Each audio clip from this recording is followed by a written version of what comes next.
So good morning guys. I'm about to go to Dubrovsky to have my graphene seal and my tint with Moonstar here. Ito ang pinangalan namin dito sa aming MGHS hybrid Moonstar. So papakita ko lang sa inyo yung before and after, but let's go drive there. And I will tell you something muna pala. I was planning to do a PPE, paint protection film, kasi parang yun yung uso, pero medyo mahal and I was advised against it.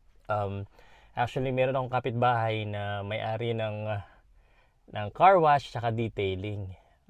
I saw him, nangingi ako ng ano sa kanya, so gusto ko lang siya pasalamatan kasi siya yung nag-advise sa akin na wag na daw kasi naninilaw daw kahit gaano kaganda daw yung paint protection film, posibleng manilaw pa rin.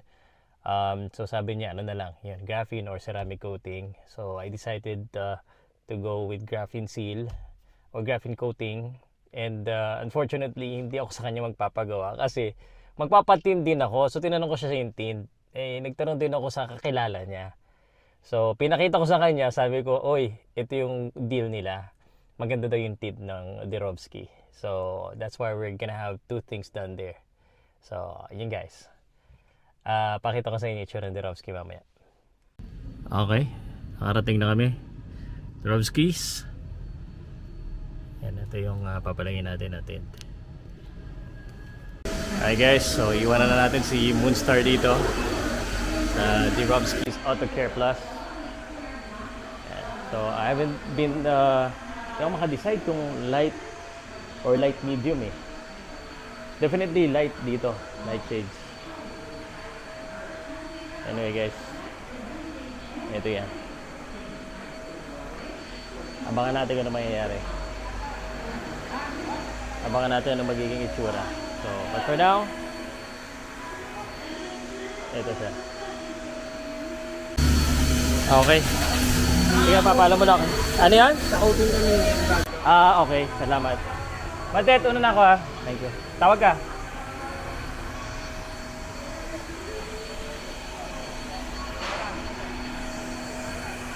Ayos na? Ayos na? Ito yung ano. Ayan. Maganda ba? Balik na siya ate. Hulaan ko kasi ng paborito mong boksingero. Si Jander kasi meron. Sabi ko na eh. Sabi ko na eh. Ang lakas manapak nun. Okay. So, bali ang sabi sa akin, kasi maingay. Take two. Okay, take two. Sabi sa akin, 2 days with graphene coating kasi para protected sa araw. And yung sa coating, sa tint, hindi ako decided kung light or light medium. Abangan yun na lang. Ang tawag sa akin yung contact natin. So, after this, makikita nyo na kung ano yung itsura ng nangyari sa ating bagong kotse. So we're here, last day dito. Check lang natin, nagawa na lahat. Konting inaayos na lang.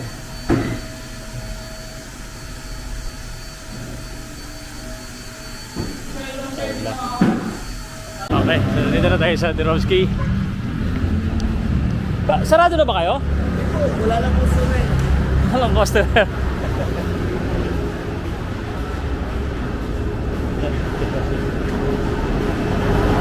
Kotse natin. Ate yung kotse. Ganda. Si Matet nandito? Matet? Nice na?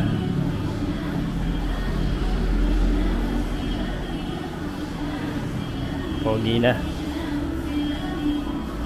Ano yan? Signature. Kala. Yan, nagbayad na tayo kay Matet. Yan yung kotse. Nakatint din to. Yan, ito yung ating service warranty. Ilang months ang warranty. So magagamit na natin ulit yung kotse. Gonna see how it looks like inside. Okay na, let's go. Okay, nakaon na pala. Bukas na. Sa labas yan sir, maganda. Mas maganda Sa labas. Lalabas natin. So, checkin natin daw may paglabas. Ano yung itsura? So, ito na yung bagong kotse. Dalawang bago. Okay na ba? May warranty ka ba dito, boss? Boss Andrew? Warranty? Okay, sir. Sa film, 10 years warranty. 10 years warranty sa film. Pag nag-crack or nag-bubbles, Okay. kung bula-bula. Sa coating? Coating sa workmanship, sir, may 1 month warranty. Pag may although bihirang-bihira, sir, actually never pa nangyari. Kung may makita ko yung mga spots na walang coating. Okay. The coating itself, walang warranty for stains and scratches kasi magkakaroon kayo na ganun. Okay. So, mag-aalaga natin. Pwede kita i-video na konti? Pwede, sir. Wala lang. Papakita lang kita. Anong ginawa natin, boss? Sir, we did a graphene coating po. Graphene coating. At saka tint. And then, ceramic tint, we applied Astral ceramic. Astral ceramic. Okay. Maganda po yung heat rejection and visibility. Alright. Salamat, Sir Pao. Thank you. Testing na. Alright, I think we're ready to go. Tawagan ko lang asawa ko na pauwi na ako.